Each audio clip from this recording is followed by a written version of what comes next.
الحمدللہ وکفا وسلام علی عبادہ الذین اصطفیٰ خصوصاً علی سید الانبیاء علیہ التحیۃ والثناء اما بعد فاعوذ باللہ من الشیطان الرجیم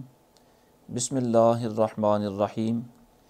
للفقراء الذین احصروا فی سبیل اللہ لا یستطیعون ضربا فی الارض یحسبهم الجاہل اغنیاء من التعفف تعرفهم بسیماہم لا یسألون الناس الحافا وما تنفقوا من خیر فإن اللہ بہ علیم صدق اللہ مولانا العظیم۔ بعد از حمد و ثنا سورہ بقرہ کی 273 نمبر آیت مبارکہ آپ نے سماعت فرمائی۔ اللہ کریم ارشاد فرماتا ہے، ان فقیروں کے لیے جو راہ خدا میں روکے گئے، زمین میں چل نہیں سکتے، نادان انہیں تونگر سمجھے بچنے کے سبب، تو انہیں ان کی صورت سے پہچان لے گا، لوگوں سے سوال نہیں کرتے کہ گڑ گڑانا پڑے، اور تم جو خیرات کرو اللہ اسے جانتا ہے۔ اس سے پچھلی آیت مبارکہ میں صدقہ اور خیرات کرنے کی فضیلت بیان ہوئی، اور یہاں صدقہ کا ایک خاص مصرف بیان کیا گیا۔ فرمایا جو فقیر محتاج راہ خدا میں روک دیے گئے اور وہ کسب معاش کے لیے زمین میں کہیں آ جا نہیں سکتے، اور وہ ایسے پاک باز ہیں کہ کسی سے مانگتے بھی نہیں، سوال بھی نہیں کرتے، اور انجان لوگ انہیں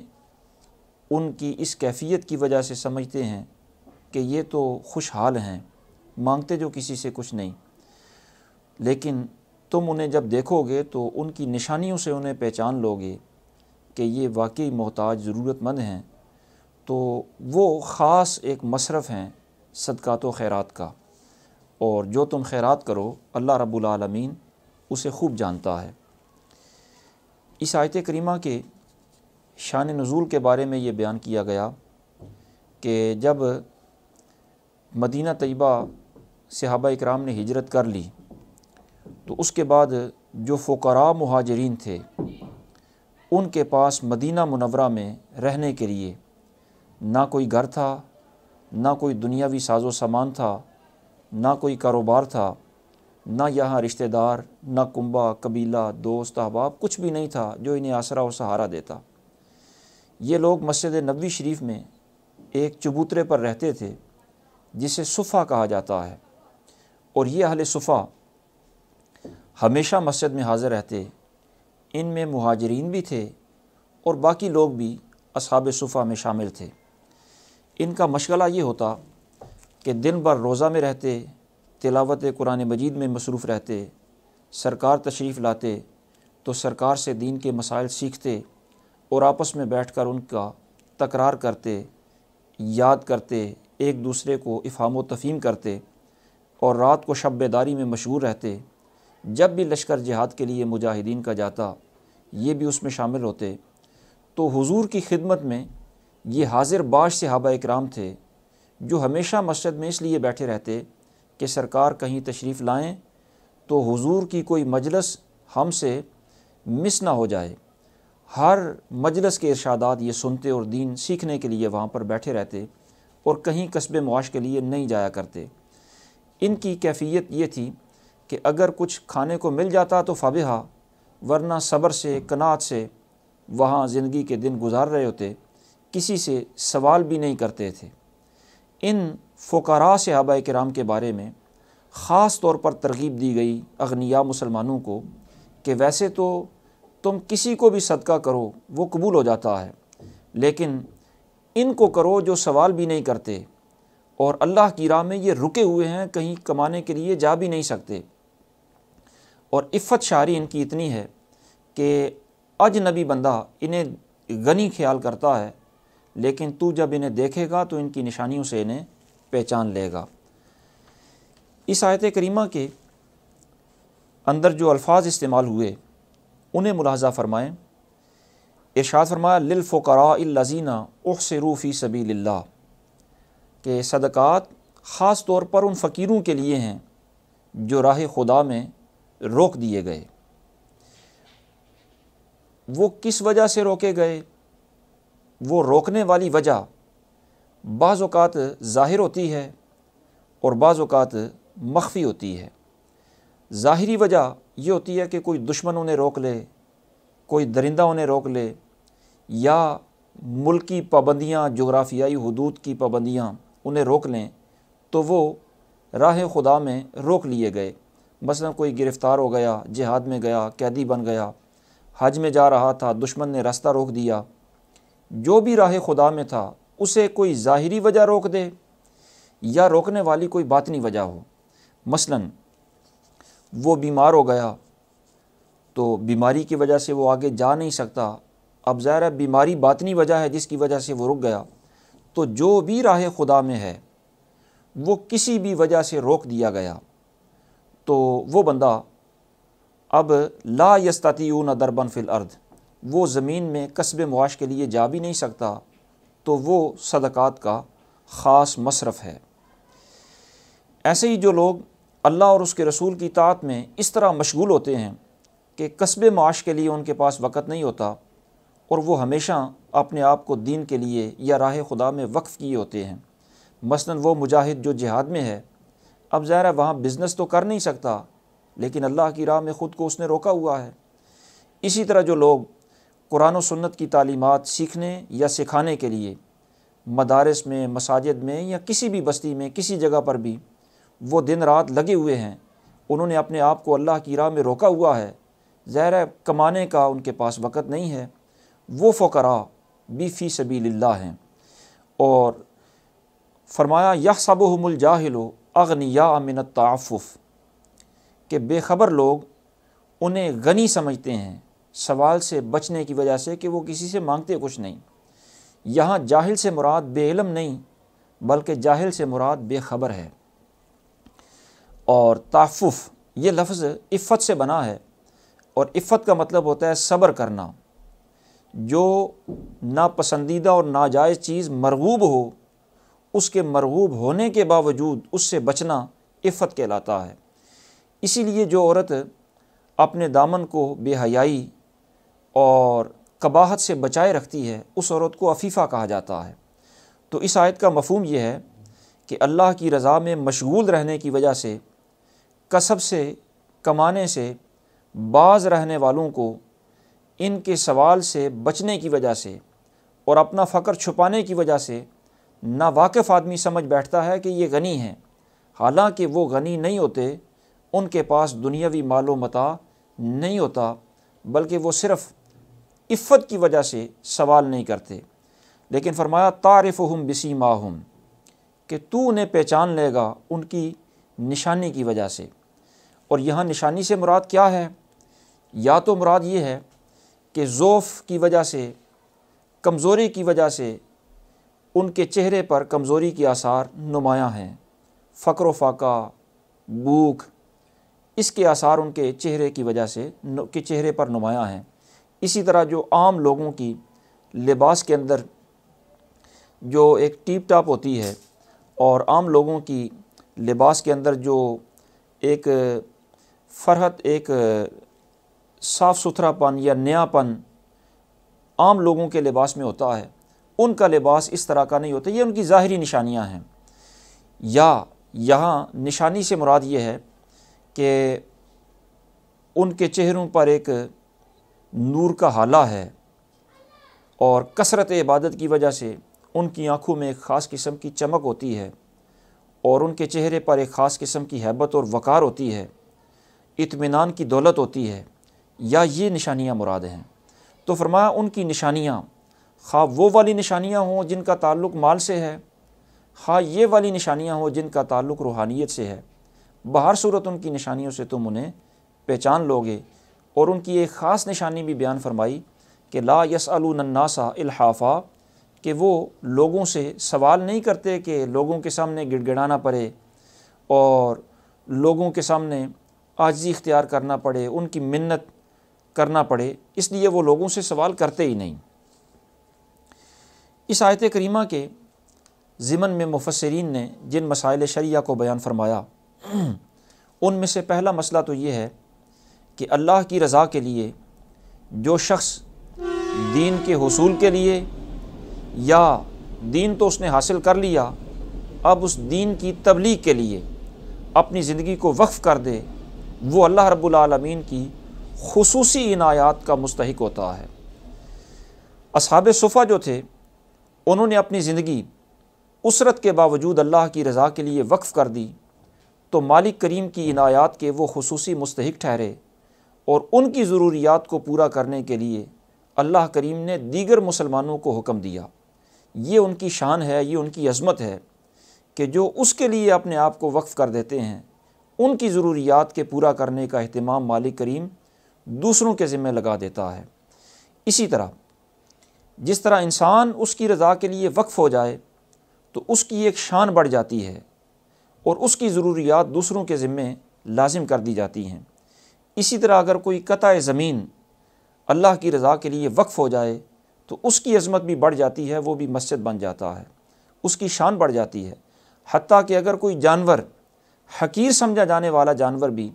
اپنے آپ کو راہ خدا میں وقف کر دے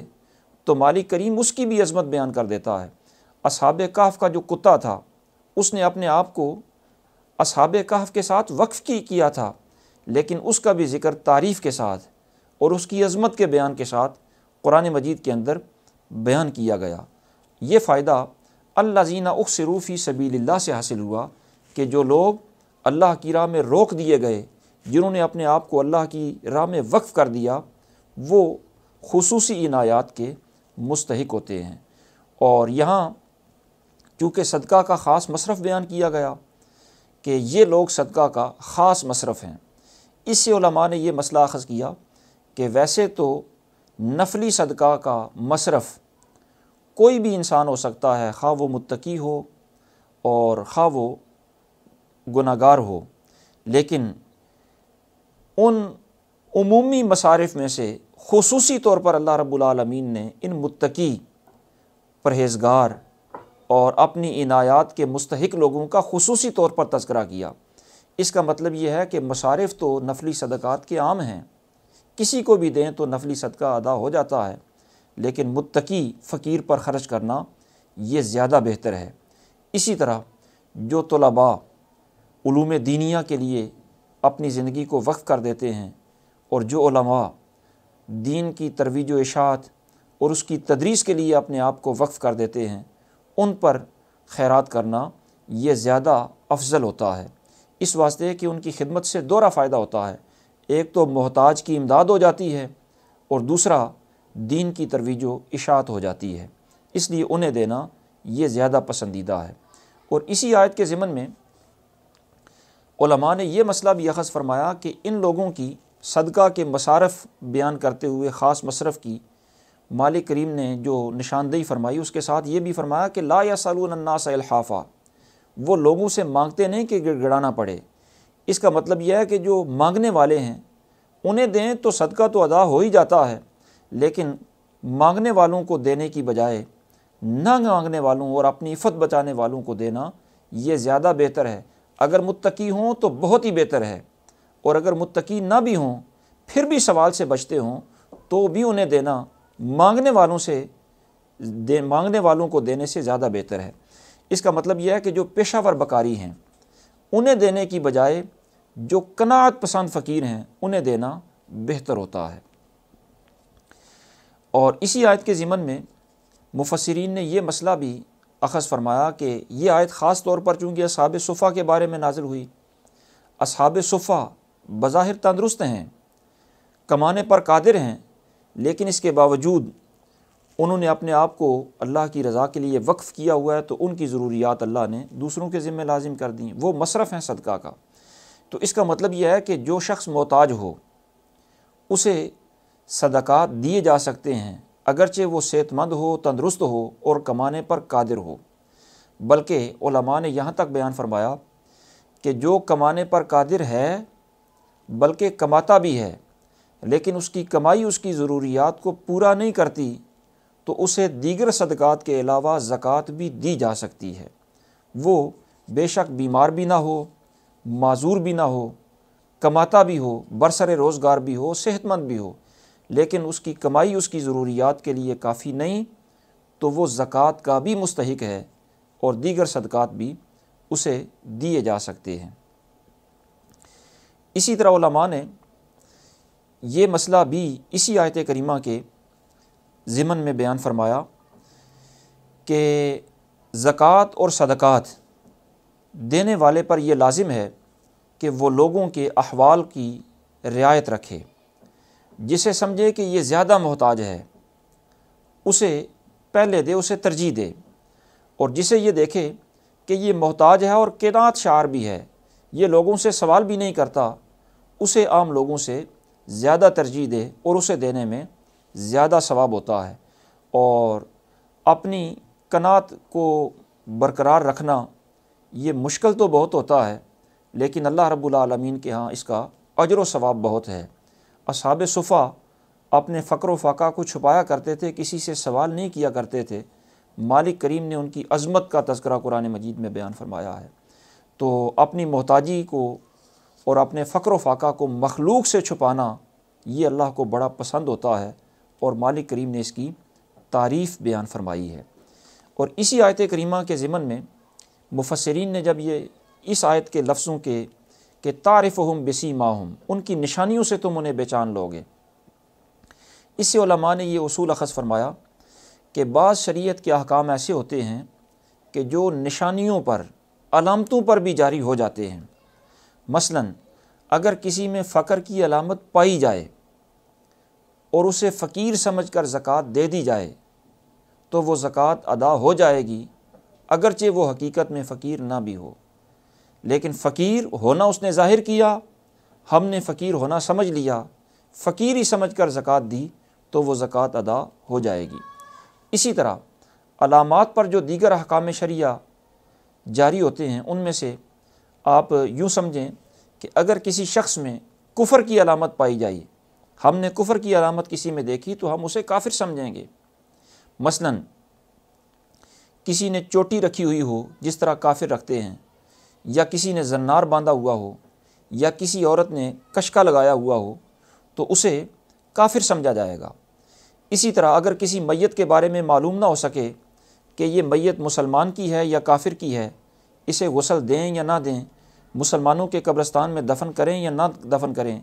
کسی میت کے بارے میں پتہ نہ ہو، اجنبی کسی شخص کی میت ہو،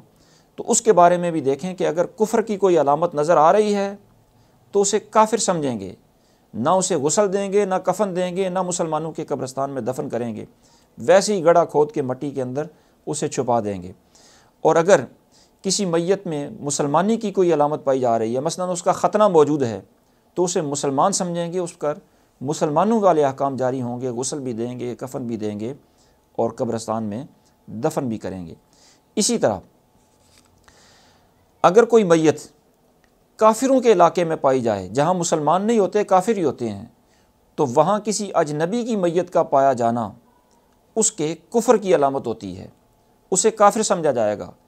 اور اگر کسی مسلمانوں کے علاقے میں میت پائی جائے، وہاں کافر نہیں ہوتے، مسلمانوں کا علاقہ ہے، تو وہاں کوئی میت اجنبی بھی پائی جائے، بظاہر کوئی کفر والی علامت بھی نہ ہو، تو اسے مسلمان سمجھا جائے گا۔ تو کافروں کے علاقے میں میت کا پایا جانا دارالکفر میں، یہ اس اجنبی کے کافر ہونے کے لیے کافی ہے، اور مسلمانوں کے علاقے میں پایا جانا اور بظاہر کفر کی علامت نہ ہو تو اس کے مسلمان ہونے کے لیے یہ کافی ہے۔ تو علامات پر احکام شرعیہ کے اجراء کے بارے میں قرآن مجید کے اندر بھی بڑی وضاحت کے ساتھ یہ مثال موجود ہے کہ حضرت سیدنا یوسف علیہ السلام آپ کو جب زلیخا نے کمرے بند کر کے دعوت گناہ دی تو آپ کمروں سے باہر نکلے تو اس نے آپ کی قمیض پیچھے سے پکڑ کر کھینچی اور وہ تھوڑی سی پھٹ گئی۔ جب سارے دروازوں سے آپ باہر نکل آئے تو عزیز مصر کو دروازے کے باہر موجود پایا، تو اب اس خاتون نے، زلیخا نے، آپ پر الزام تراشی کی۔ جب الزام آپ پر لگا تو علامت پر فیصلہ ہوا اور بچے نے علامت پر فیصلہ کرنے کی گواہی دی۔ قرآن مجید فرقان حمید کی سورہ یوسف میں 26 سے لے کر 28 نمبر آیت مبارکہ پر اسی کا بیان ہے۔ فرمایا وَشَاهِدَ شَاهِدٌ مِّنْ أَهْلِهَا ان کان قمیصہ قد من قبل فصدقت وہو من الکاذبین و ان کان قمیصہ قد من دبر فکذبت وہو من الصادقین، کہ اس بچے نے یہ کہا کہ ان کا کرتا دیکھ لیا جائے، اگر یہ آگے سے پھٹا ہوا ہے تو عورت سچی ہے اور انہوں نے غلط کہا ہے، حضرت یوسف علیہ السلام نے، اور اگر ان کا کرتا پیچھے سے پھٹا ہے تو عورت جھوٹی ہے اور حضرت یوسف علیہ السلام سچے ہیں۔ اور جب وہ کرتا دیکھا گیا تو وہ پیچھے سے پھٹا ہوا تھا، یعنی یہ ایک علامت تھی، اس علامت کی بنا پر حضرت یوسف علیہ السلام کی سچائی ظاہر ہوئی۔ تو علامات پر شریعت کے احکام جاری ہوتے ہیں۔ حضرت یوسف علیہ السلام کی پاک دامنی پر ان کا کرتا علامت بنا، اسی طرح مومن اور مسلمان کے چہرے پر جو سجدے کا داغ ہوتا ہے اور چہرے کی جو نورانیت ہوتی ہے، اسے بھی اللہ رب العالمین نے بندے کے دل کے مومن ہونے کی، قلبی ایمان کی علامت قرار دیا ہے۔ قرآن مجید سورہ فتح کی 29 نمبر آیت مبارکہ میں ارشاد فرماتا ہے سیماہم فی وجوہہم من اثر السجود، کہ ان کی علامت ان کے چہروں میں واضح ہوتی ہے سجدوں کے نشان سے۔ تو علامات پر بھی شریعت کے احکام بعض اوقات جاری ہوتے ہیں۔ اسی طرح اسی آیت کریمہ کے ضمن میں مفسرین نے یہ بھی مسئلہ بیان فرمایا کہ سوال کرنا اللہ کو پسند نہیں، بے شک جو ضرورت مند ہو وہ ضرورت کے باوجود سوال نہ کرے تو وہ بڑا قابل تعریف ہے، لیکن شدید ضرورت کی بنا پر اگر وہ سوال کر لے تو اس پر پکڑ نہیں ہوتی۔ لیکن شدید ضرورت کا مطلب ہے کہ اس کے پاس اب کچھ بھی نہیں، اگر اس کے پاس ایک دن کی غذا بھی موجود ہے تو اس کے لیے سوال کرنا حرام ہے۔ سرکار نے ارشاد فرمایا من سأل شیئا وعنده ما یغنیہ فإنما یستکثر من نار جہنم قالوا وما یغنیہ قال قدر ما یغنیہ او یعیشہ، کہ سرکار نے فرمایا جس نے سوال کیا حالانکہ اس کے پاس کفایت کی شے ہو تو اس نے دوزخ کی آگ زیادہ کی۔ عرض کی گئی یا رسول اللہ کفایت کی مقدار کیا ہے؟ فرمایا ایک دن اور ایک رات کی خوراک موجود ہو تو سوال کرنا منع ہے، حرام ہے اس پر۔ تو اگر کوئی شے بھی پاس نہیں ہے تو پھر سوال کرنے کی اجازت تو ہے، لیکن پھر بھی افضل یہ ہے کہ اگر جان جانے کا خدشہ نہ ہو تو سوال سے حتی الامکان بچے، اور جو بندہ صبر کرے، قناعت اختیار کرے، لوگوں سے سوال نہ کرے تو اللہ رب العالمین اسے لوگوں سے بے نیاز کر دیتا ہے، اور خزانہ غیب سے مالک کریم اس کی ضرورت بھی پوری فرما دیتا ہے اور اس کا وقار بھی مجروح ہونے سے محفوظ ہو جاتا ہے۔ سرکار نے اس موقع پر ارشاد فرمایا من استغنا اغناہ اللہ، جس نے استغنا اختیار کیا اللہ اسے غنی کر دیتا ہے۔ ومن استعفا عفہ اللہ، اور جو سوال سے بچنے کی کوشش کرتا ہے اللہ اسے سوال سے بچا لیتا ہے۔ ومن استکفا کفاہ اللہ، اور جس نے کفایت شعاری اختیار کی اللہ اس کو کافی ہو جاتا ہے۔ تو سوال سے حتی الامکان بچنا چاہیے۔ البتہ سوال کیے بغیر اگر کوئی دے دے تو وہ اللہ کی عطا ہوتی ہے، اسے قبول بھی کر لینا چاہیے، اسے رد نہیں کرنا چاہیے۔ اس ہدیہ اور عطیہ کو قبول کرنا یہ مسنون ہوتا ہے۔ سرکار نے بغیر سوال ملنے والے عطیے کے بارے میں ارشاد فرمایا ما عطاک اللہ